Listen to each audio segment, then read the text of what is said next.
Did you know a family vanished without a trace?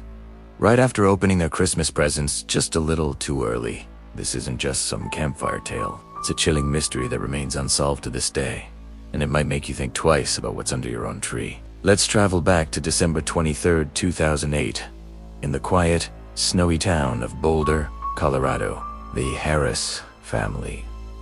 The mother, a father, and their 2 young children were filled with festive excitement. Like many families, the temptation of all those beautifully wrapped gifts was just too much to bear. So they decided to bend the rules just a tiny bit and open one gift early. It seemed like a harmless bit of holiday fun, a small way to kick off the Christmas celebrations. Among the pile of presents, there was one that stood out. It was a simple, medium-sized box, wrapped in plain brown paper. What made it strange was the lack of any identifying marks. There was no return address, no from tag, not even a familiar scroll from a grandparent or an aunt. The only thing on the package was the family's last name, Harris, written neatly in a bold, red marker. Who sent it? They had no idea. It could have been from a distant relative who forgot to sign the card, or perhaps a secret Santa from work. The mystery only added to the excitement. The children, buzzing with anticipation, gathered around as their father picked up the box. He shook it gently, but it made no sound. With the kids cheering him on, he carefully tore away the paper. Inside, nestled in tissue paper, was a single object. A classic, vintage-style wind-up Santa Claus. It was the kind you might see in an old movie, with a cheerful painted face, a fluffy white beard, and a little sack slung over its shoulder. It seemed like a charming, if slightly old-fashioned, gift. The father gave the key on its back a few turns, and the little Santa began to move, its head nodding and its tiny arm waving. A small, tinny music box inside started playing a familiar tune. Jingle bells. The kids giggled, delighted by the simple toy. After a few moments, the music wound down, and the Santa stopped moving. They placed it on the fireplace mantle, a new addition to their holiday decorations, and thought nothing more of it. The rest of the evening passed as you'd expect. They watched a Christmas movie, drank hot cocoa, and laid out some cookies for the real Santa, just in case. But this is where the story takes a dark and inexplicable turn. In the dead of night, something strange happened. At precisely 17 a.m., a neighbor living across the street was woken up by a faint sound. At first, they couldn't place it, but as they listened more closely, they recognized the melody. It was Jingle Bells, the same tinny tune, playing over and over and over again, seemingly on a loop. It was coming from the Harris house. The neighbor found it odd. Maybe the kids had left a toy on, but they were tired and eventually drifted back to sleep, dismissing the sound. The next day was Christmas Eve. Friends and family tried to call the Harris household to wish them well, but the phone just rang and rang, eventually going to voicemail. This was highly unusual. The Harris family was known for being punctual and reliable. They were supposed to be at a family dinner that evening. When they didn't show up, their relatives grew worried. After several more unanswered calls, they decided to drive over to the house. What they found was an eerie and deeply unsettling scene. The house was completely silent, except for the faint, continuous sound of jingle bells. All the cars were still in the driveway. The Christmas lights on the tree inside were still blinking cheerfully, casting a warm, festive glow on the room. On the coffee table, there were half-eaten cookies and a glass of milk, presumably left out for Santa Claus. The presents were still piled under the tree, untouched, except for the one empty box with the torn brown paper. Everything looked as if the family had just stepped out for a moment and would be back any second, but they weren't.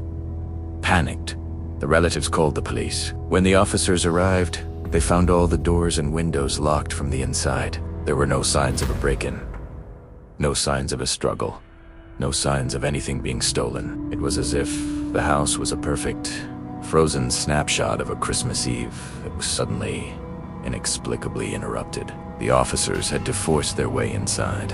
The first thing they noticed was the relentless Jingle Bells tune coming from the mantelpiece. The wind-up Santa was still moving, its head still nodding, its arms still waving, even though it should have wound down hours ago.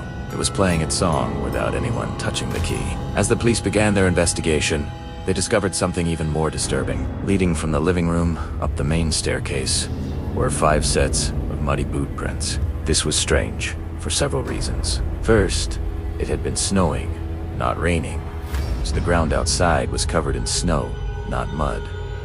Where did the mud come from? Second, there were 5 sets of prints, but there were only 4 members of the Harris family. Who did the 5th set belong to? But the most chilling detail of all was this. The muddy footprints only went up the stairs. There were no prints coming back down. It was as if 5 people had walked up to the 2nd floor of the house and then simply vanished into thin air. The officers searched the entire house, from the attic to the basement. Every room was empty. The beds were made. The clothes were in the closets. There was nothing to suggest the family had packed or planned to leave. They were just gone. The only thing out of place was that little Santa Claus on the mantle, still playing its endless, haunting tune. One of the officers, unnerved by the constant music, walked over to the toy. It picked it up, expecting to find a battery compartment. Some modern mechanism to explain how it kept playing, but there was nothing. It was a simple, mechanical wind-up toy. There was no power source, yet it continued to play. Finally, in an attempt to stop the unnerving sound, the officer forcefully unplugged the Christmas tree lights, and in that exact moment, the Santa Claus toy fell silent.